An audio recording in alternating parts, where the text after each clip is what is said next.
In today's video, I'm gonna be showing you how to download a Notes app on your Apple Watch. So first of all, press the crown to go to your app library. From app library, you have to open the App Store. In App Store, tap on the search app and type here Notes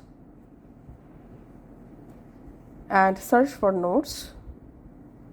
And here as a search result you get lots of Notes app, but we are going to install this one, Notes for Apple Watch. Tap this download button.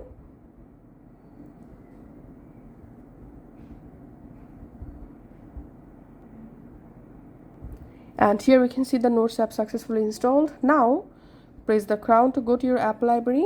In app library, here you will find the Notes app. Open the Notes app. Tap on this new note. Hey, how are you? And we can see my notes successfully saved. Now just go ahead and create your notes in this app. That's how you can actually install Notes app in our Apple Watch.